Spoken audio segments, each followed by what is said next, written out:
सुप्रभात बच्चों, आज हम आपकी पाठ्य पुस्तक हिंदी के पाठ 6 का अध्ययन करेंगे, जिसका शीर्षक है बांसुरी वाला।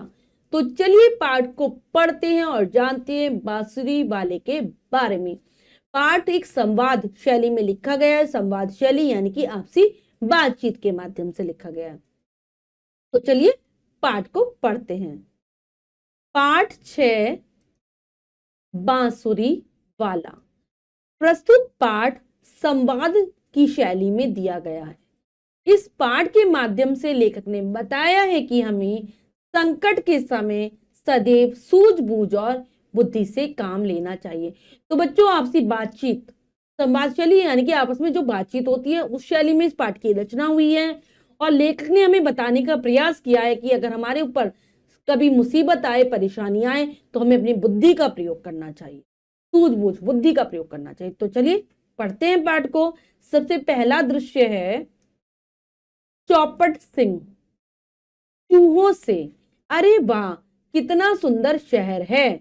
देखो, चारों ओर पेड़ पौधे हैं। क्यों न हम इसी शहर में रहें।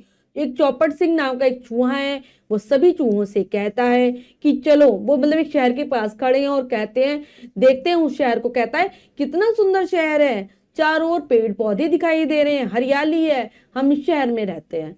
तो एक चूहा होता है दूसरा, जिसका नाम है मिक्की। वो कहता है, उछल कर कहता है, हाँ कितना मजा आएगा, परंतु मैंने सुना है कि शहर का मेयर बहुत कंजूस है। वो कहते हैं हाँ हाँ, बहुत मजा आएगा इस शहर में रहने में, लेकिन जो यहाँ का मेयर है, ठीक है, मेयर होता है बच्चों नगर का जो प्रमुख होता है, ठीक है। जैसे राज्य में मुख्यमंत्री हो गया और पूरे देश में प्रधानमंत्री हो गया, राष्ट्रपति हो गया, ऐसे ही नगर का मेयर होता है, ठीक है।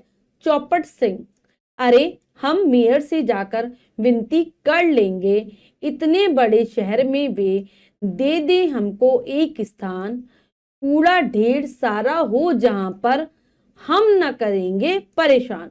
तो जो चौपट सिंह नाम का चूहा है, वो कहता है हम मेयर से जाकर प्रार्थना कर लेंगे और कह देंगे, इतने बड़े शहर है तुम्हारा, हमें एक छोटा सा स्थान दे दो, रहने की जगह दे दो। ऐसे स्थान पर भी हम रह लेंगे जहां बहुत सारा कूड़ा पड़ा हो, हम तुम्हें परेशान नहीं करेंगे।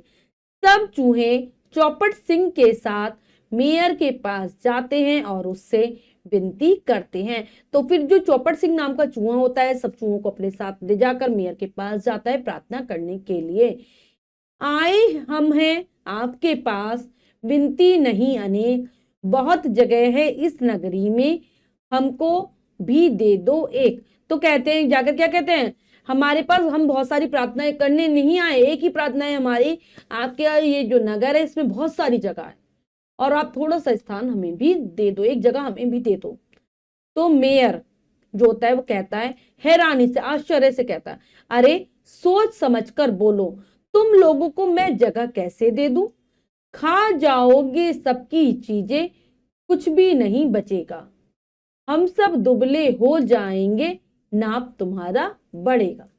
वो क्या कहता है मेयर उनसे कि तुम सोच समझ कर बोलो, सोच समझ कर बात करो, मैं तुम लोगों को यहाँ पर कैसे रहने की जगह दे सकता हूँ, तुम तो सभी चीजों को खा जाओगे, जो भी हमारे शहर में चीजें होंगी, और कुछ भी नहीं बचेगा, सब लोग दुबले हो जाएंगे, यानी कि सब लोग कमजोर हो जाएंगे और तुम मोटे मोटे हो जाओगे। चौपट सिंह कहता है, हाथ जोड़कर कहता है, चुपचाप हम पड़े रहेंगे, नहीं करेंगे तंग, फटे पुराने जूते चप्पल खाया करेंगे हम। क्या कहता है, हम तुम्हें बिल्कुल भी परेशान नहीं करेंगे, हम फटे पुराने जो जूते चप्पल हैं उनको ही खा लिया करेंगे। मेयर को गुस्सा आ जाता है, वह जोर से चिल्लाता है। मेयर को चूहों की बातों पर बहुत जोर से गुस्सा आता है, वो जोर जोर से उन पर चिल्लाने लगता है। मेयर कहता है, क्या कहता है, ऐसे नहीं मानोगे तुम, दरबान को अभी बुलाता हूं, पूंछ पकड़कर तुम सबकी बाहर तुम्हें भिजवाता हूं। क्या कहता है, ऐसे तुम आसानी से नहीं मानने वाले, अभी मैं अपने दरबान को बुलाता हूं और तुम्हें पूंछ पकड़कर बाहर निकलवाता हूं। मेयर सब चूहों को धक्का देकर बाहर करवा देता है। सब चूहे गुस्से से भरकर मेयर के घर बाहर, थाली, दरवाजे, संदूक, यहाँ तक कि उसकी दाढ़ी में भी घुस जाते हैं। चारों तरफ चूहे ही चूहे देखकर मेयर परेशान हो जाता है। वह चूहों से पीछा छुड़ाने के लिए इनाम की घोषणा करवाता है। तो सब चूहों को बाहर तो निकाल देता है, लेकिन चूहे नहीं भागते वहां से। उसके घर में, बाहर, थाली पर, दरवाजे, संदूक, यहाँ तक कि मेयर की दाढ़ी में भी चूहे ही चूहे घुस जाते हैं और बहुत परेशान हो जाता है। मेयर को बहुत परेशान कर देते हैं। वह क्या करता है, उन चूहों से पीछा छुड़ाना चाहता है और एक इनाम की घोषणा कर देता है कि जो इन चूहों को बाहर निकाल देगा उसे इनाम दिया जाएगा। तभी वहां पर एक नगाड़े वाला आता है, नगाड़े वाला घोषणा करने के लिए। नगाड़ा बजाते हुए, जो ड्रम होता है, ड्रम को नगाड़ा कहा जाता है, उसको बजाते हुए जोर से घोषणा करता है, शैतान चूहों से सबका जो पीछा छुड़वाएगा, स्वर्ण मुद्राओं का थैला वह इनाम में पाएगा। वो कहता है जो इन शैतान चूहों से हमारा पीछा छुड़वा देगा उसको स्वर्ण मुद्राओं से भरा हुआ, यानी कि सोने के सिक्कों से भरा हुआ थैला इनाम में दिया जाएगा। अचानक एक आदमी के पीछे से चौपट सिंह नगाड़े वाले को गुदगुदाता है और वह उछल पड़ता है।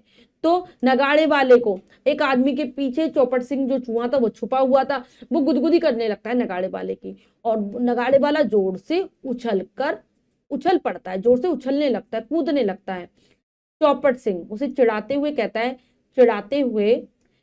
कह दो मेयर से तुम जाकर कर दे यह ऐलान, चूहे तो अब यहीं रहेंगे, भागेंगे इंसान। क्या कहता है, चिढ़ाने लगता है और कहता है कि जाकर अपने मेयर से कह दो, ये ऐलान कर दो, ये घोषणा कर दो कि अब चूहे यहीं रहेंगे और यहां से इंसान भागेंगे, हम इंसानों को भगा देंगे।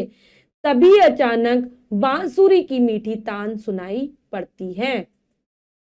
तान सुनकर सब चूहे बांसुरी वाले के पीछे पीछे चलने लगते हैं। वह उन्हें एक नदी में ले जाकर छोड़ आता है। तभी बच्चों क्या होता है, एक बांसुरी की मीठी सी आवाज सुनाई देती है। एक आदमी बांसुरी बजाता हुआ वहां आता है। सारे चूहे उसकी मधुर बांसुरी को सुनकर उसके पीछे पीछे चलने लगते हैं और वह उन्हें नदी में जाकर छोड़ आता है। अब अगला दृश्य है, अब बांसुरी वाला मेयर से अपना इनाम लेने आता है। अब बांसुरी वाले ने क्या करा, चूहों को छोड़ दिया नदी में, अब वो इनाम लेने आता है मेयर से।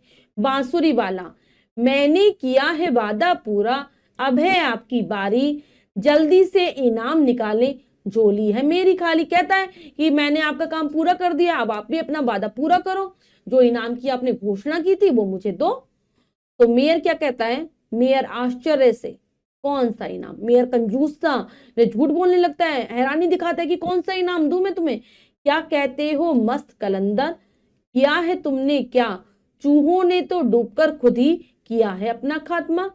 क्या कहता है वो, कि क्या कह रहे हो तुम? तो मदारी, मस्त कलंदर मतलब मदारी, जो भालू आदि का खेल दिखाता है उसको कहता है मदारी, कि तुमने क्या किया है? चूहों ने तो खुद ही नदी में छलांग लगा दी है, वो डूबकर मर गए हैं। तो बांसुरी वाले को गुस्सा आ जाता है और वो गुस्से से कहता है, याद रखो तुम यह मक्कारी महंगी बहुत पड़ेगी, कभी किसी को धोखा देने की हिम्मत नहीं जुटेगी। तुम मुझे, गुस्से में कहता है कि तुम मुझे जो धोखा दे रहे हो, मेरे साथ जो चालाकी कर रहे हो, तुम्हें बहुत महंगा पड़ेगा और ऐसा सबक मिलेगा कि फिर तुम किसी को धोखा नहीं दे पाओगे। बांसुरी वाला दुखी होकर वहां से चला जाता है। वह एक पेड़ के नीचे उदास होकर बैठ जाता है। तभी वहां कुछ बच्चे आकर बांसुरी वाले से उदास होने का कारण पूछते हैं। तो बांसुरी वाले को इस बात से बहुत दुख होता है जो मेयर ने किया था उसके साथ। वे एक पेड़ के नीचे जाकर निराश होकर, हताश होकर बैठ जाता है। तभी वहां पर कुछ बच्चे आते हैं और उससे पूछते हैं कि क्यों तुम उदास हो। बांसुरी वाला उन्हें सब कुछ सच सच बता देता है। एक बच्चा उसके कान में कुछ कहता है। बांसुरी वाला बांसुरी बजाता है। सब बच्चे उसके साथ गुफा की ओर चल देते हैं। तो बांसुरी वाला जब उसे सारे बच्चों को सारी बात बताता है तो एक बच्चा उसे एक युक्ति सुझाता है, उसके कान में कुछ धीरे से कहता है। फिर बांसुरी वाला बांसुरी बजाता है और सारे बच्चे बांसुरी वाले के साथ गुफा में चले जाते हैं। अब बच्चों, इस कहानी का अगला दृश्य है तीसरा दृश्य। इधर बच्चों के घर न पहुंचने से माता पिता परेशान हैं, वे सब मेयर के पास जाते हैं। तो जब सभी माता पिताओं के बच्चे घर नहीं पहुंचते, बहुत परेशान हो जाते हैं और सब मेयर के पास जाते हैं, क्योंकि मेयर ही नगर का प्रमुख है। सब लोग क्या कहते हैं मेयर से, मेयर साहब जल्दी आइए, हमारे बच्चों को मस्त कलंदर ने गुफा में बंद कर दिया है। आपकी बेईमानी के कारण सजा मिली हम सबको। वादा करके पीछे हटना नहीं भाता है आपको। तो आपने जो बेईमानी करी थी, जो धोखा दिया था उस मदारी को, उसके कारण उनने सारे बच्चों को बंद कर दिया है और आपके कारण हमको सजा मिल रही है, ये आपने गलत किया है। तो मेयर क्या कहता है, परेशान हो जाता है मेयर और कहता है चलो अभी मैं चलता हूं आप सबके साथ, जाकर वहां विनती करूंगा मस्त कलंदर के पास। वो कहता है मेयर, मैं आप सबके साथ चलता हूं, मैं उसके सामने जाकर विनती करूंगा उससे कि बच्चों को छोड़ दे। एहसास हुआ है मुझको अब, गलती जो मैंने की है, कभी भी वादा न तोड़ूंगा, कसम ये मैंने ली है कि मैं उससे माफी मांगूंगा, मैंने जो गलती की है उसका पश्चाताप करूंगा और आज के बाद कभी भी मैंने जो वादा किया है उसको नहीं तोड़ूंगा। मेयर और सब लोग बांसुरी वाले के पास जाते हैं और फिर सभी लोग बांसुरी वाले के पास पहुंचते हैं और मेयर बांसुरी वाले से कहता है, माफ कर दो मुझको भैया, गलती हुई है मुझसे, वापस कर दो इनके बच्चे, कि मुझे माफ कर दो, मुझसे गलती हुई है और इसकी सजा इनको ना दो, इनके बच्चे वापस कर दो। बदला क्यों लेते हो इनसे, जो भी मांगोगे तुम मुझसे, इनाम वही मैं दूंगा। अब किसी का दिल न दुखाऊं, ध्यान सदा में रखूंगा। तुम मेरे बदले इनसे बदला मत लो, इनके बच्चों को मत बंद करो, मैं तुमसे माफी मांगता हूं, जो तुम कहोगे मैं वो इनाम तुमको दूंगा और आज के बाद किसी का दिल नहीं दुखाऊंगा, इस बात को मैं ध्यान में रखूंगा। बांसुरी वाला कहता है, ठीक है, अगर आप कहते हैं तो मैं बच्चों को छोड़ देता हूं, परंतु एक बात हमेशा ध्यान में रखना कि कभी भी किसी का दिल मत दुखाना। मुझे इनाम में केवल रहने के लिए स्थान व सब लोगों का साथ चाहिए। वो कहता है कि ठीक है, आप कहते हैं तो मैं बच्चों को छोड़ देता हूं, और लेकिन आपको हमेशा एक बात को ध्यान में रखनी होगी कि कभी भी किसी को धोखा मत देना, किसी का दिल मत दुखाना। मुझे बस इनाम में यही चाहिए कि आप मुझे रहने के लिए यहाँ पर एक स्थान दे दें और सब लोग मेरा साथ दें। दर दर भटका हूं मैं तो, पाने को दो रोटी, घर कपड़ा कुछ भी नहीं है, ये बंसी ही मेरी साथी। कि मैं दर दर भटक रहा हूं कब से कि मुझे खाना मिल जाए, मेरे पास खाना तक नहीं है, ना घर है ना कपड़े हैं पहनने के लिए, बस ये बांसुरी ही मेरी साथी है। मेयर बांसुरी वाले को इनाम देता है, वह बच्चों को छोड़ देता है और सब बच्चे दौड़कर अपने माता पिता के पास चले जाते हैं। बांसुरी वाला अपनी बांसुरी बजाता है और सबके साथ शहर की ओर चल देता है। तो मेयर इनाम दे देता है अब बांसुरी वाले को, वो बच्चों को भी रिहा कर देता है गुफा में से। सब बच्चे अपने माता पिता के पास लौट जाते हैं खुशी खुशी, और बांसुरी वाला बांसुरी बजाते बजाते ही सबके साथ प्रेम से प्यार के साथ उस शहर में रहने लगता है, शहर की ओर चल देता है, उस शहर में ही रहने लगता है। तो बच्चों, हमने इस पाठ के माध्यम से जाना कि हमें कभी भी धोखा नहीं देना चाहिए, किसी का दिल नहीं दुखाना चाहिए। तो बच्चों, अब हम पाठ के शब्दार्थ कर लेते हैं। विनती, प्रार्थना, स्थान, जगह, दुबला, कमजोर, दरबान, चौकीदार, तंग, परेशान, ऐलान, घोषणा, मस्त कलंदर, मदारी जो बंदर और भालू को नचाता है। तो बच्चों, ये है पाठ के शब्दार्थ जिन्हें आप अच्छे से याद करेंगे। अब हम पाठ का अभ्यास कार्य कर लेते हैं, जो कि है लिखिए में से। पहला प्रश्न पढ़ते हैं, करने का प्रयास करते हैं। तो बच्चों, सही विकल्प पर सही का निशान लगाइए। प्रश्न में 3 विकल्प हैं, 2 विकल्प गलत है, 1 विकल्प सही है। हमें सही विकल्प को चुनना है, सही का निशान लगा देना है। करते हैं। चूहे किसके पास थे? चौपट सिंह के, मेयर के, मिक्की के। तो चूहे किसके पास थे? चौपट सिंह के। चूहों ने क्या खाने की बात कही? फटे पुराने जूते, फटी पुरानी चप्पल, ये दोनों। तो चूहों ने ये दोनों खाने की बात कही थी। सी विकल्प सही है। चूहों को धक्का देकर बाहर किसने करवा दिया? बांसुरी वाले ने, मेयर ने, चौपट सिंह ने। तो मेयर ने उन्हें बाहर करवा दिया था। चूहों को शहर से बाहर किसने कर दिया? बांसुरी वाले ने, मेयर ने, विक्की ने। तो चूहों को शहर से बाहर कर दिया था बांसुरी वाले ने। बांसुरी वाले के साथ गुफा में कौन चल देते हैं? सभी बच्चे, सभी बूढ़े, मेयर। तो सभी बच्चे गुफा में चल देते हैं। मस्त कलंदर ने बच्चों को कहाँ बंद कर दिया था? कमरे में, गुफा में, झोपड़ी में। तो उसने बंद किया था बच्चों को गुफा में। नेक्स्ट है, नीचे दिए गए शब्दों से रिक्त स्थान भरिए।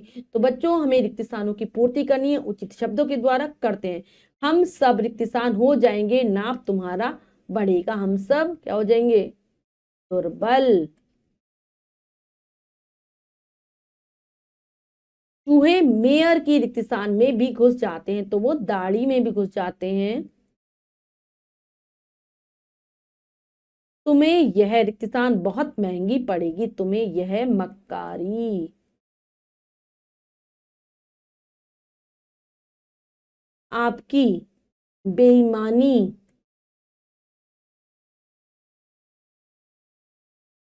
के कारण हमको सजा मिली है। मेयर बांसुरी वाले को क्या देता है? इनाम देता है। तो बच्चों ये कार्य हमने पूर्ण कर लिया है। इसके बाद जो भी कार्य है वो आपको स्वयं करना है सुंदर अक्षरों में अपनी अभ्यास पुस्तिका में। बच्चों आज हमने पाठ के माध्यम से यह शिक्षा ग्रहण की कि हमें किसी का दिल नहीं दुखाना चाहिए, धोखा नहीं देना चाहिए, वरना हमें इसका नुकसान उठाना पड़ता है। आशा करती हूँ पाठ बहुत अच्छे से आपको समझ आ गया होगा। पाठ को फिर से जरूर पढ़ेंगे। मिलते हैं अगली कक्षा में नए पाठ के साथ। तब तक के लिए स्वस्थ रहिए, प्रसन्न रहिए। धन्यवाद।